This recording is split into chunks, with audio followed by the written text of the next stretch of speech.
So seeing as though the sun is coming up behind us, the sun has not touched, really, as far as I plan anyway, the clouds in front of the moon, nor the bush, nor the field in the foreground. The sky that's closer to the horizon would actually be darker because that's still a night sky. So I'm going to start. It's well, what you can see, what I've got in there so far is ultramarine blue and a bit of just a touch of burnt sienna, just to take away that the ultramarine, which is very, very strong, just to tone it down a little bit. And I'm going to fade off towards cobalt blue, and maybe even a few strokes of adding in a little bit of yellow ochre into my cobalt blue as I raise the value and go towards the top of the painting. Kind of the reverse of full daylight or a sunset, where your highest values are closest to the horizon. Now the lowest values are closer to the horizon, at least in the blue sky. The clouds, obviously, in front of the moon are a different story.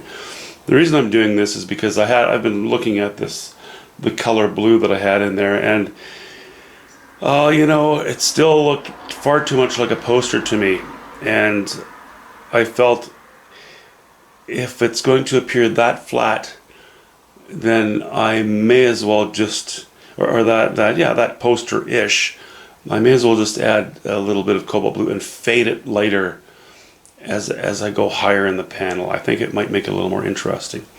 We'll see what happens. I still have to work on those clouds in the foreground a bit. But, it's a small panel, and I'm playing very slowly at it. Having fun.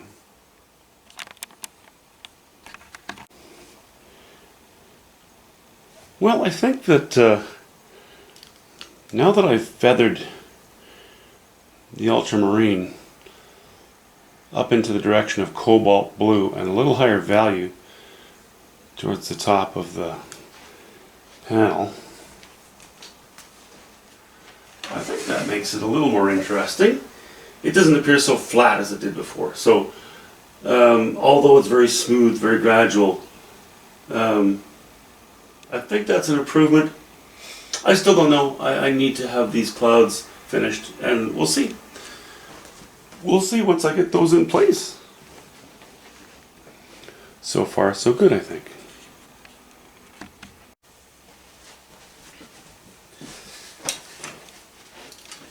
Well, this was something I was kind of afraid of.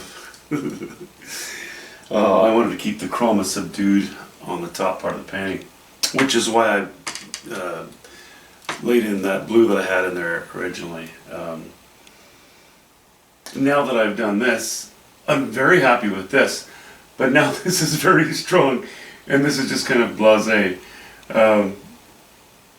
Clouds still need some, a little bit of color, a little variety. I'm going to play with that.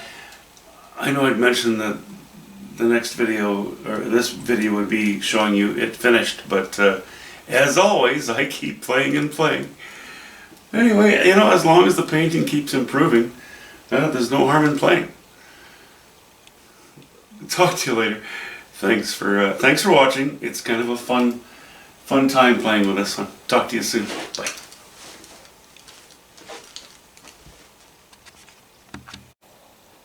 Okay. There's a better view so far.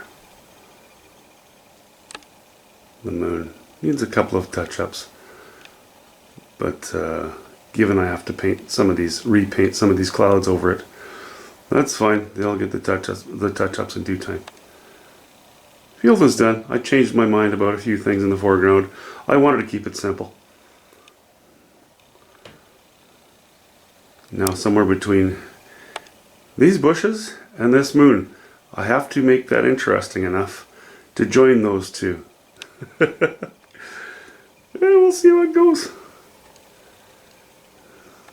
There we go.